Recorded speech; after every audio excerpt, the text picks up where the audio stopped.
ननद हो तो ऐसी। पसीने से तर कामना नाश्ता बनाते हुए सोच रही थी, आज से तो डबल परेड। बड़ी ननद और उनका परिवार आ रहा है 15 दिन के लिए। दोनों बड़े अफसर हैं। ये तो वो शादी के समय ही देख चुकी थी। सारा परिवार कैसे दोनों मियाँ बीवी के आगे पीछे लगे रहते हैं।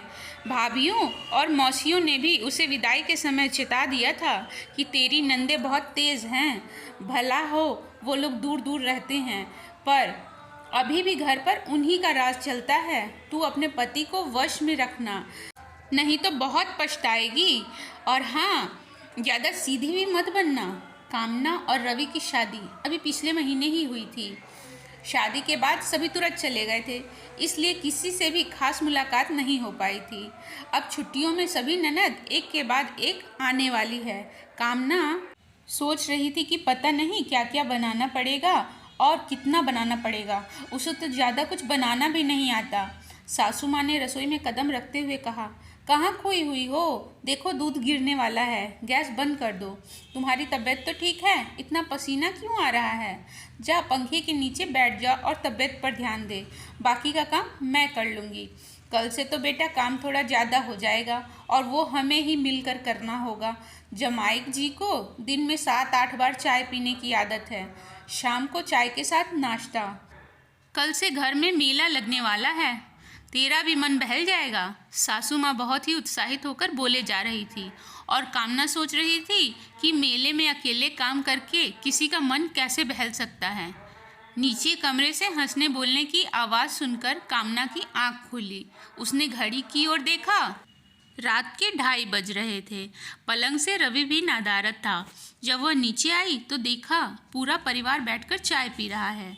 उसे देखते ही ननद के दोनों बच्चे छाया और नयन तेजी से उठे और उसके पांव छूकर मामी बोलकर उससे लिपट पड़े। नंदोई श्याम जी बोले, बेटा तुम क्यों उठ गए? यहाँ तो ये महफिल सुबह तक चलेगी। कामना ने आगे बढ़कर नंदोई और ननद के पांव छुए। किरण ने तुरंत उसे गले लगाते हुए बहुत सारा आशीर्वाद दिया और अपने पास ही बैठा लिया। फिर बातों और ठहाकों का लंबा सिलसिला सुबह 5 बजे तक चलता रहा। किरण और श्याम दोनों एक दूसरे की बातें बता रहे थे। बाकी सब उन दोनों की बातों का मज़ा ले रहे थे। उनकी बातों में बड़ा ही रस था।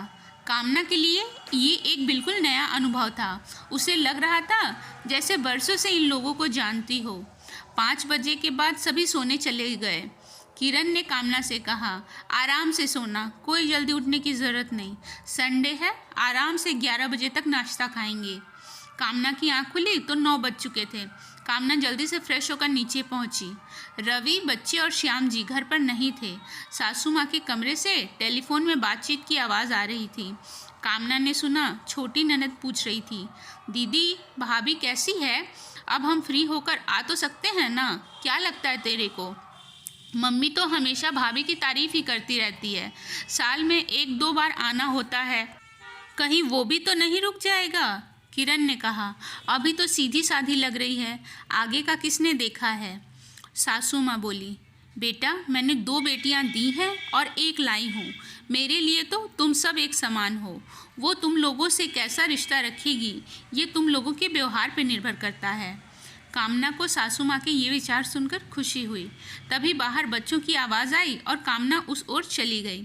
बच्चे उसे देखते ही फिर से मामी बोलकर लिपट गए। दोनों बच्चे बहुत ही संस्कारी थे। कल रात ही कामना ने देखा था कैसे किरण के एक आंख के इशारे पर दोनों बच्चे बैठक से चले गए थे।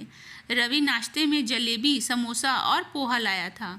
नाश्ते के बाद किरण अपना बैग लेकर आई। उसमें सबके लिए कपड़े थे।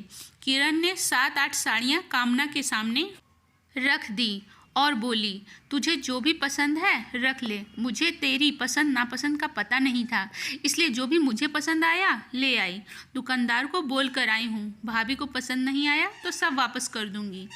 कामना ने देखा सब एक से बढ़कर एक थी। उसे समझ नहीं आ रहा था कौन सा ले। उसने कहा, दीदी सभी बहुत सुंदर हैं, आपकी चॉइस का कोई जवाब नहीं है। मुझे तो समझ ही नहीं आ रहा कौन सा रखूं। तू सभी रख ले, सभी 30 त्योहार का एक ही बार में दे देती हूँ। किरण ने सभी साड़ियाँ उसकी ओर सरकाते हुए कहा। अब कुछ मत बोलना, बस रख ले।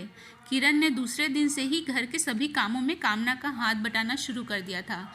साथ ही उसने खाना बनाने के लिए एक बावर्ची भी रख लिया।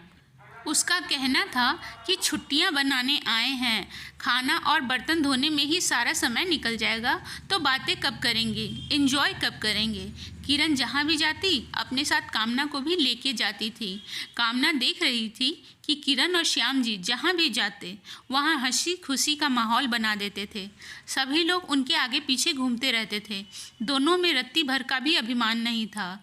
उनकी सादगी और अपनापन वाला व्यवहार ऐसा था कि लोग उनकी ओर खींचे चले आते थे, ना कि उनके अफसर होने की वजह से, जैसा कि उसकी भाभियों और मौसियों ने बताया था। धन्यवाद।